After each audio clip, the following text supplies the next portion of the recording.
Assalamualaikum warahmatullahi wabarakatuh. Ketemu lagi bersama saya Yas Manggung. Kali ini dalam materi ekonomi untuk tingkat SMA, SMK, dan sederajat. Pada video kali ini saya akan membahas tentang kebijakan moneter dan juga kebijakan fiskal. Apa saja yang akan saya bahas? Di antaranya adalah tentang pengertian, tujuan, dan juga instrumen kebijakan moneter dan fiskal. Untuk itu, saksikan terus video ini sampai selesai dan jangan lupa untuk klik like, share, dan subscribe. Seperti biasa, alur pembelajarannya yaitu diantaranya adalah kebijakan moneter dan kebijakan fiskal, di mana kebijakan moneter itu terdiri dari atau apa yang akan dibahas adalah tentang pengertian, tujuan, dan juga instrumen kebijakan moneter. Kemudian yang kedua adalah kebijakan fiskal, di mana kebijakan fiskal ini yang akan saya bahas adalah tentang pengertian, tujuan, dan juga instrumen kebijakan fiskal. Pengertian kebijakan moneter. Uang memegang peranan penting dalam kehidupan masyarakat. Jumlah uang beredar di luar kendali dapat menimbulkan pengaruh yang buruk bagi perekonomian, di mana peningkatan jumlah uang yang beredar yang berlebihan dapat mendorong kenaikan harga dan dalam jangka panjang dapat berdampak negatif terhadap pertumbuhan ekonomi. Jika peningkatan jumlah uang yang beredar sangat rendah, maka kelusuan ekonomi akan terjadi, yang pada akhirnya akan berdampak pada penurunan kesejahteraan masyarakat. Kebijakan moneter adalah kebijakan yang dilakukan oleh bank sentral dalam rangka mengendalikan variabel moneter, diantaranya adalah uang beredar, uang primer, uang kredit, dan suku bunga, untuk mencapai tujuan ekonomi yang telah ditetapkan. Kebijakan moneter merupakan bagian kebijakan integral dari kebijakan ekonomi makro dari sisi permintaan, selain dari kebijakan fiskal dan kebijakan nilai tukar.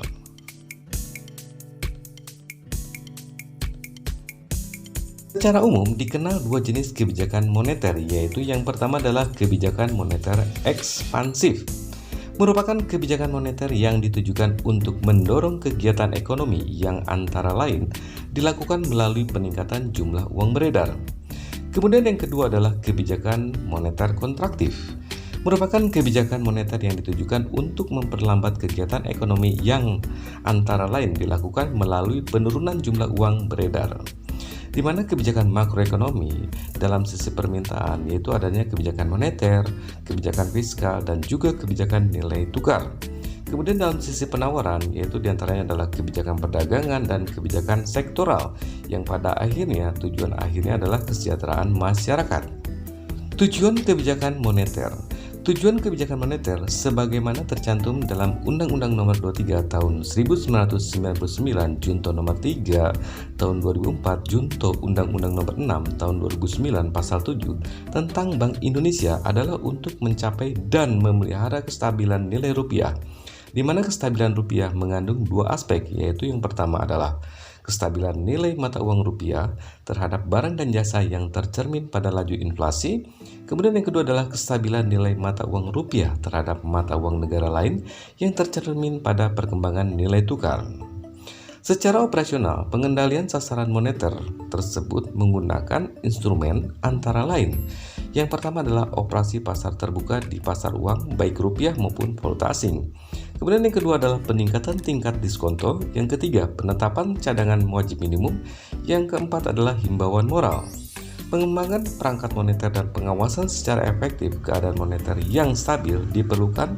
Yang pertama adalah mendorong kegiatan ekonomi dan kesempatan kerja, memantapkan iklim investasi, mendorong gairah masyarakat dalam menabung, dan memberikan rasa tentram dalam kehidupan masyarakat. Peran Bank Indonesia dalam kebijakan moneter. Bank Indonesia mempunyai peran dalam mengatur jumlah uang beredar yang ada di masyarakat, di antaranya dengan cara pertama adalah membeli surat-surat berharga dari bank umum dan masyarakat. Tujuannya menambahkan jumlah uang beredar di masyarakat. Sebaliknya, jika menjual surat-surat berharga kepada bank umum dan masyarakat, tujuannya adalah untuk mengurangi uang beredar di masyarakat.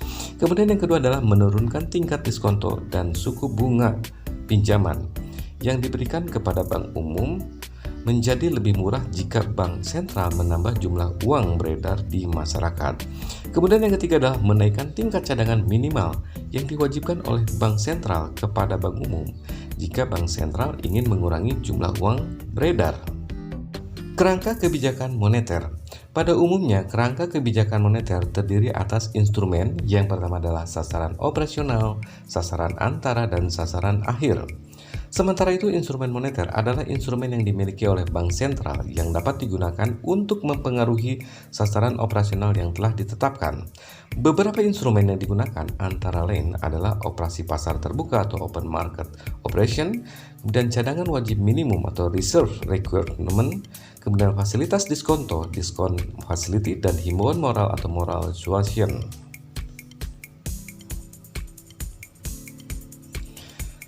Di sini terdapat diagram tentang kerangka transmisi operasional dengan pendekatan kuantitas, di mana instrumennya adalah operasi pasar, cadangan wajib minimum, kemudian fasilitas diskonto, himbauan moral.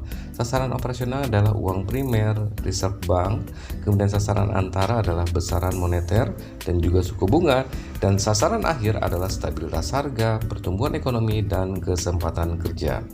Kemudian kerangka transmisi operasional dengan pendekatan suku bunga, di mana instrumennya adalah operasi pasar terbuka, cadangan wajib minimum, dan juga fasilitas diskonto dan himbauan moral, di mana sasaran operasional adalah suku bunga atau pasar uang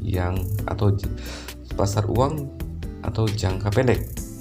Kemudian variabel-variabel informasi dan sasaran akhir adalah stabilitas harga, pertumbuhan ekonomi, dan kesempatan kerja. Kemudian instrumen kebijakan moneter. Secara sederhana, instrumen kebijakan dapat diartikan sebagai alat atau media Bank Indonesia dalam melaksanakan kebijakan moneter. Instrumen yang biasa digunakan Bank Indonesia dalam menetapkan dan melaksanakan kebijakan moneter diantaranya adalah yang pertama, giro wajib minimum, merupakan ketentuan bank sentral yang mewajibkan bank-bank untuk memelihara sejumlah alat-alat likuiditas sebesar persentase tertentu dari kewajiban lancarnya. Semakin kecil persentase tersebut, semakin besar kemampuan bank memanfaatkan likuiditasnya untuk memberikan pinjaman dalam jumlah besar, begitupun sebaliknya. Memberikan cadangan wajib minimum bisa dalam bentuk kas atau rekening giro di bank sentral. Cadangan dibedakan dalam dua bentuk, yaitu cadangan primer, diantaranya cadangan wajib minimum, dan cadangan sekunder, diantaranya terdiri dari surat-surat berharga.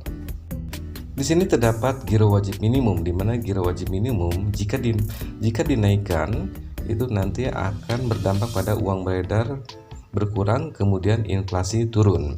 Kemudian jika giro wajib minimum diturunkan, maka akan berdampak uang beredar bertambah dan akhirnya inflasi akan naik. Kemudian kedua adalah fasilitas diskonto, merupakan pengaturan jumlah uang yang beredar dengan menaikkan atau menurunkan tingkat bunga bank sentral pada bank umum, di mana diagramnya di fasilitas diskonto, jika tingkat bunga dinaikkan, uang akan beredar berkurang dan juga inflasi turun. Kemudian jika tingkat bunga diturunkan, maka akan berdampak terhadap uang beredar bertambah dan inflasi akan naik.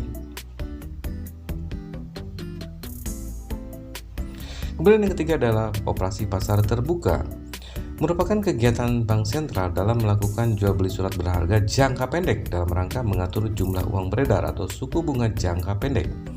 Di Indonesia, salah satu instrumen yang sering digunakan Bank Indonesia untuk mengendalikan jumlah uang beredar adalah Sertifikat Bank Indonesia atau SBI.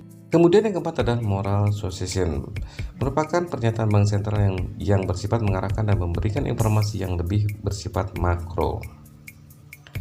Kemudian pengertian kebijakan fiskal. Kebijakan fiskal adalah kebijakan pemerintah yang ditujukan untuk memperbaiki kondisi perekonomian melalui pengeluaran dan penerimaan yang di dalamnya terdapat unsur perpajakan berkaitan erat dalam pengelolaan APBN. Kebijakan fiskal dapat dibedakan menjadi tiga, yaitu pertama adalah kebijakan fiskal defisit, di mana pengeluaran pemerintah melebihi penerimaannya. Kemudian yang kedua adalah kebijakan fiskal surplus, di mana pengeluaran pemerintah lebih kecil dari penerimaannya. Kemudian yang ketiga adalah kebijakan berimbang, di mana pengeluaran pemerintah sama dengan penerimaannya. Kemudian tujuan kebijakan fiskal. di mana tujuan pemerintah melakukan kebijakan fiskal yaitu yang pertama adalah untuk menurunkan pengangguran, menjaga stabilitas harga, mendorong investasi, mengendalikan tingkat inflasi, menjaga stabilitas ekonomi di tengah krisis global, dan juga mendistribusikan pendapatan nasional. Kemudian instrumen kebijakan fiskal.